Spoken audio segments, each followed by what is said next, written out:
Ahoy there, Captain Benzie here, coming at you with another video from In the Eve Echoes final test. Today we are looking at the Angel Cartel faction battleship, the Machariel. Yes, this is the big boy of the bunch. Now, obviously battleships are right up at Tech 9. These are not ships you are going to be able to use immediately on launch, but once you've seen this thing, had a look at what it takes to actually build and fly one of these, if it's the kind of ship you're aiming for, it is also the kind of ship that you're going to be needing to start working towards as soon as the game launches. There is a significant investment involved in this, so I wanted to showcase it now, and just so that you have plenty of time and warning in order to work out how you're going to get there. And of course, that's something that we're going to cover in this video. So if you do enjoy this video or find it useful, let me know by hitting like on it at the end, and consider subscribing to the channel for all things Eve Echoes, making sure to ding the notification bell so that you know when the next video goes live. If you've got a particular video you want to see me make, a topic you want me to cover, a ship you want me to look at, anything like that, let me know in the comment section below or by coming and finding me on social media, including the Catskull Cartel Discord. The public channels there are full of a very friendly bunch of people who will gladly help out in any way, shape or form they can and just love talking about Eve Echoes. Talking about help as well, if you do want to go the extra mile and help support this channel, you can do so by coming and joining me on Patreon. Every single pledge, every single dollar really helps and really means a lot to me, so huge thank you to all of you who do. Okay, that said and done, let's talk about the Machariel. Now, as I said, the Machariel is a battleship. This is a big beast, and straight away you should be able to see that from the fittings here. But let's have a look at the actual the stat sheet for it. So, of course, it has 2 drone tubes, 8 high slots, 4 mid slots, 6 low slots, and 3 of each of the rig types. And being a battleship, of course, it is a tier 9 requirement. You are going to need to reach tier 9. That is locked behind Omega, so you will need Omega to actually fly one of these things as well. Looking at the roll bonuses for this, of course it has the Angel Cartel roll bonuses of plus 50% warp speed, plus 50% warp acceleration, and 5 seconds increased damage control activation time.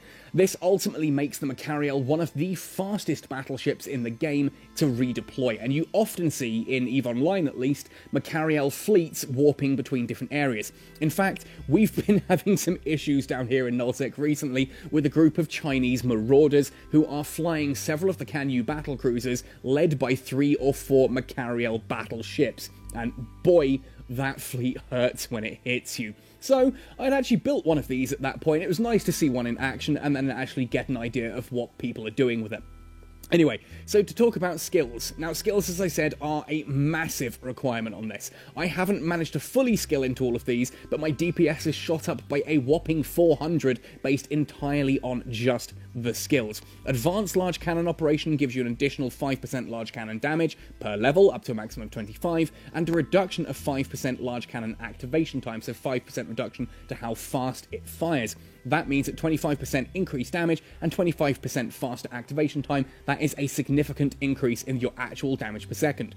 Then for Advanced Battleship Command, you gain 7.5% large cannon tracking speed and 7.5% large cannon accuracy fall-off. That's a total of 37.5% in each of those if you have that maxed out. And as I said, I don't either. But then just look at the stats below here, because this is what makes this thing terrifying. Okay, of course, cargo hold, warp speed, flight velocity, nothing there at all to look at. Of course, the warp speed of 2 AU, that does get improved by 50%, so it is a battleship that actually moves at 3 AU. Yeah, so speedy, I know, but hey, for a battleship, that's fast. Flight velocity of 139 meters per second, very slow moving, but that basic defense of 79,499, that takes some whittling down, and a whopping power grid of 12,353, with a capacitor of 9,978 gigajoules, 9,978 gigajoules. This is a big beast, and ultimately you can see here that if we look at how I've got this fitted currently, it's sitting at about 951.68 on its DPS. Now ultimately mostly that is going to be closer to that 920 mark based on the turrets, just because the drones are a little short range. That said though, we will often be flying in drone range, so you will still see that 960, and this is just its cold DPS. Of course, when I actually activate some of the modules, that DPS does go up quite considerably, which I will showcase later. Now, looking at its defense as well, I've taken this up to 85760 using this fitting. Looking at the shield and armor, you can see that it is actually fairly equal on both of those. Decent structure as well. You can shield tank it, you can armor tank it. Considering how the EVE Echoes beta has gone so far, shield tanking just seems to be the better option. And this build as well is cap stable, which is always a really useful thing. Now for those high slots I have fitted out with Mark 9 large autocannons. I did have a bunch of Mark 7s, then we just went round and farmed a couple of the Angel Cartel tier 9 and tier 10 anomalies, and got a whole ton of Mark 9 large autocannons. These things, you can see if we look at them, their optimal range is fairly short at about 6 kilometers, with an accuracy fall off of 40. The damage they do per hit is 621, with a fairly decent activation time of 5.1. These things actually fire remarkably quickly and deal a fairly hefty punch in doing so. Now, the downside of this, of course, being a battleship, being large turrets, their tracking speed is not great at all. In fact, that 10.64 is including the buffs that I have managed to apply to that tracking speed, so yeah, there's that. For the low slots, I have popped in 2 of the Mark 9 gyro stabilizers. Ultimately, that's just a flat increase to the turret damage. I can activate it for an additional boost to turret damage. Gosh, I can't speak. Obviously, activation time adjustment there gets included along with the damage bonus, and that just gets activated when you pop it on. The other 2 low slots are both Mark 9 tracking computers. The main reason for putting tracking computers on is down here, that optimal range bonus, the fall-off bonus, and the tracking speed bonus. That just means that what you get there is turrets that track a little bit better when cold, have a little bit better range to them as well, and when you activate, that's a 500% bonus multiplier, which means they track considerably better and get a lot of extra range as well. That's very useful on a battleship that otherwise struggles to hit anything that is getting remotely close, and considering how short range these turrets are, most things are going to get close. Now for defenses, I've whacked in a Mark 7 damage control. Damage control is a bit of an unusual kind of module. It's not like a shield booster that gradually repairs you, or an armor repair, or an extender, or anything like that. What this does is prevents the damage in the first place. You whack this thing on, it massively increases the shield, armor, and structure resistances on all of your on all of the different damage types. So you're just taking less damage when it's activated, plus an additional there, 800% additional when it's activated. The cold there is 7.3 across the board. I've got 7.3 additional shield, armor, and structure resistance on all of those damage types cold, and when I activate it, those shoot up by 800%, meaning if you're expecting a big wave of damage, you pop that, and for the next 18 seconds, I'm not sure if that's including the Machariel's 5 seconds damage control activation time, but for the next 18 seconds, you take almost no damage whatsoever. It does take then 150 seconds before you can activate it again, which is the downside. Finally, then, in the low slots, I've popped in a Mark 7 large afterburner. I ideally would actually go for a large micro warp drive here, because you're usually out of the warp scram range. If you're doing something like this, you're going to be a little bit further away in your fleet. But that said, an afterburner does the job, and ultimately, large afterburners were the only large modules I could get hold of for thruster boosts. The, standard micro warp drives in this final test have been ridiculously expensive. I've yet to even see a large micro warp drive. If you have one, send it across. I'd love to see how fast this thing can actually go with that. For the mid slots, I've gone for a Mark 5 stasis webifier to slow down anything that gets within its optimal range of 11.2 kilometers. It just means there is a chance that if something does get within that 11.2, I can still hit it. And then a medium energy Nosferatu just to help me drop that down. I would ideally like that to be a neutralizer, which means anything that gets up close and personal gets webified and neutralized, so that anyone else around me can pick it off, or maybe my drones or my turrets might get a lucky hit. Speaking of drones, I've got 2 Mark 7 Valkyries. I believe actually these are just medium drone turrets on the Machariel. I just need to check now on the launch tubes. No, they can take large. The reason I haven't put large in there, simply put, is because large, again, don't appear on the market, and I haven't been lucky finding any large drone blueprints. So yeah, I'm stuck with mediums for the time being, but that's not necessarily a bad thing. Obviously, mediums are better at hitting cruisers and destroyers and frigates than large drones are, so it does have that advantage that, again, if anything does get close and it's a little bit smaller, I can actually do something with it. Rigs, of course, if you're going to go all the way up to a battleship, rigs are the kind of thing you're going to be wanting to have. I've gone for straight up damage rigs on this thing, an extra cannon collision accelerator there for 15% damage. In the middle one, we've got a cannon ambit extension for 20% accuracy fall off, just for that extra bit of range, and a cannon burst aerator in the third slot for a reduction of 7.5% to the activation time. Again, that's just a flat DPS increase. For the low slots, I've started off with an emission scope sharpener, just for a little bit faster scan. It just means I can scan down targets, lock onto them that little bit quicker, because battleships notoriously are not great at that. Anyway, so that is how I have fitted it out. Talking about skills, as I said, this thing does require a massive skill investment.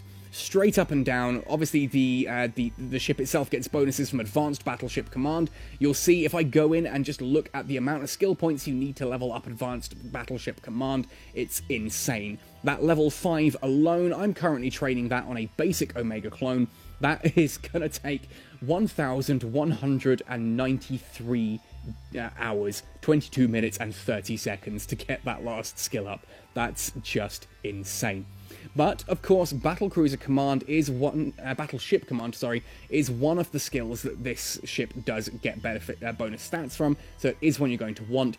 In basic terms as well, it reduces your inertia modifier and ups your velocity so you can align and move faster, so it's well worth it just for that.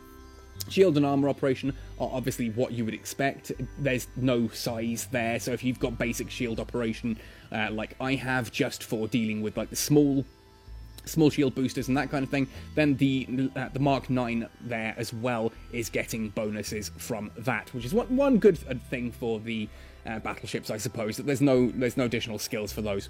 Under defense upgrade, though, of course, there is a battleship defense upgrade, which just ups your shields, armor, and hull by 2,000, so that's an extra 6,000 at level 5, and once you go into advanced, that goes into percentage-based for massive boosts, but it is a massive skill investment.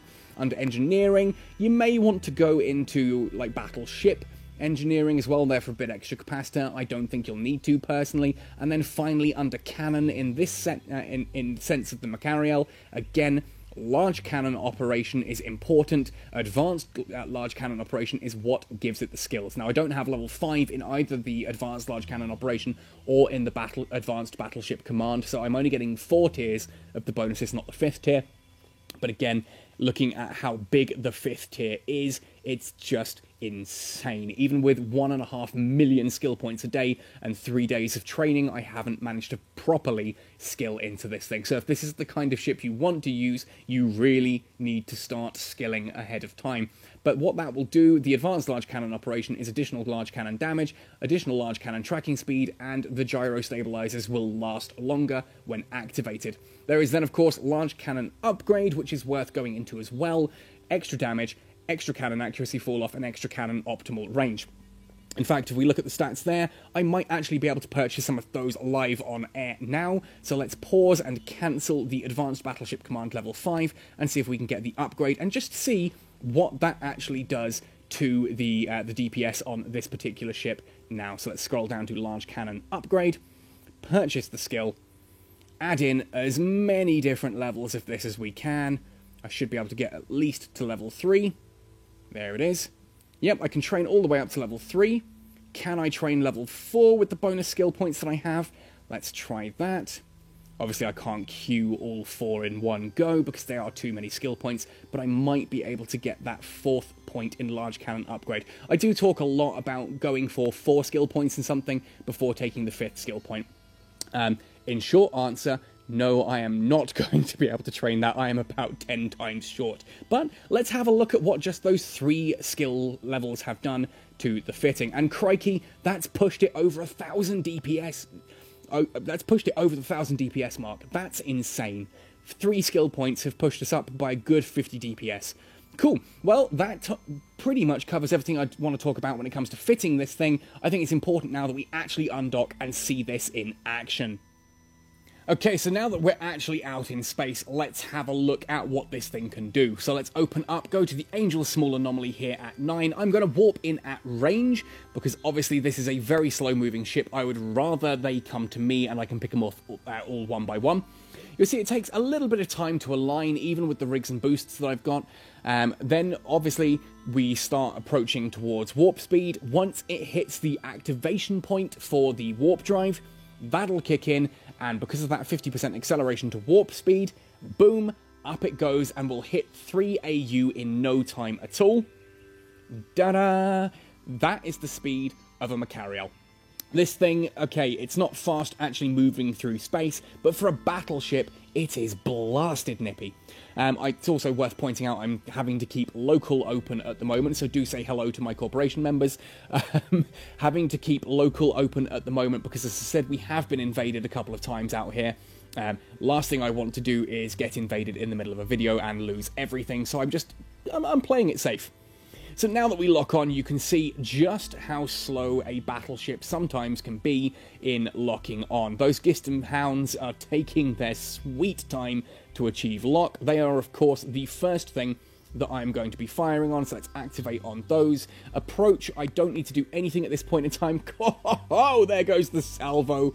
Down goes the first one. Move on to the second Hound there, not the Thrasher. Let's go for the Hound. Deal some real damage to that one there. Hopefully we can take both of these out before they get too close. What's the range on the drone currently? Drone's control range is 25 kilometers, so anything that gets within 25 clicks we can hit. Cool. So let's also have a look at how the gyro stabilizers and the computers actually boost things up. So if I pop on the gyro stabilizers now, you'll see that my damage does shoot up. Let's go into the fitting menu. That's already over.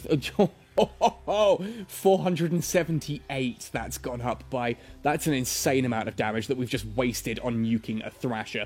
The tracking computers mean I'll be able to hit a little bit better, and if we open up a turret's stats page here, you should see that has massively increased its range. 12 for the optimal, 76 for the accuracy fall-off. That puts me at 150, 160, basically 165 kilometers for my maximum 0% effective range. But again, I'm just happy now sitting here, letting these guys run towards my gun. There's a tornado there, doing its slow, steady approach towards me. Let's get into a decent range. What's a decent range currently on these turrets? Now that we're in cold again, somewhere within the 40 kilometer mark. Okay, so let's just approach to, let's say, 35, 39, 42, that'll do. Put on the afterburner so that we can see what speed we get at. No, I do need to go a little bit closer or it's going to be there in seconds. Let's go down to 35, 40. There we go. And you can see that my maximum speed, even with the afterburner on, is 250 meters per second, 260, sitting at around that point there. It's really not great. I'm going to switch that off for the time being, but ultimately, as you can see, capacitor stable. I'm taking no hits to my capacitor at all. In fact, speaking of not taking hits, I've barely taken any damage as well. It's really quite insane how this works. Now, of course, that's the first wave done. Let's wait for the next wave to come through. Let's lock onto all of these one by one. I am going to do this through the actual ship interface to make sure that I'm locking onto all of the small ones. Like there, we've got a Thrasher 2 interdictor, another interdictor there. Any hounds this time? Nope, so we can activate those guns on those, and then just lock whatever else happens to come into range. Because we've got a little bit of range, let's pop the tracking computers on as well. And just do a little bit of an extra punch. Oh, that Thrasher did not see that coming. That was a fairly solid hit, I feel. Okay, it's with the tracking computers on for that extra range, but let's move on to the other Thrasher as well. This almost makes a tier 9 too easy, I'm going to be completely honest. I love it, and I can just quite happily sit here at range. Now, some people have said, why don't you show the actual ships that you're shooting at? And it's usually because you don't really get a chance to, and it's not something you usually do when you're in combat. If you're shooting at stuff, and you're sitting here going, oh, let's actually have a look and zoom in on my particular target, you're not watching your own ship, you're not being situationally aware. That's why I don't really do it. But let's just actually have a look at this Gistum Bellicose 2 Covert Ops, taking some hefty hits from the Machariel. That's going to pop in like literally another salvo or two. Again, I love how fast these autocannons cycle. There it goes, kablooey. And we're on to the other Bellicose. once we move on to the Cyclone or the Tornado, we'll see how fast they can go as well. Now, obviously, I'm not going to do the entire the entire anomaly just here, because it's going to get a little bit dull just watching things flash and explode. And I've got other videos I want to record as well, but it does give an idea of quite how quick we can do these things. Let's pop both the gyro stabilizers on as well, just for that extra damage boost, and watch how quickly this goes down now. Oh, that feels almost dirty. Now, I'm not a big fan. There go the shields. I'm not a huge fan of things like, you know, I'm not even a fan of cruisers. I personally find cruisers are a bit slow for me. So battle cruisers even slower, and battleships to me, it's just insane. It's insane how slow they are. But sometimes the firepower makes me think, you know what? Actually, maybe I wouldn't mind going into battleships and messing around with that. But then I just remember how much fun I have with my faction frigates instead. So yeah. We'll stick with that. Anyway, let's get rid of this Cyclone, take down the Tornado, then I will move away and let someone from the Catskull Cartel warp out here and grab all of the loot, assuming there's not another wave. Although if there is another wave, maybe I can use that as fodder for my next video. But we'll see, we'll see.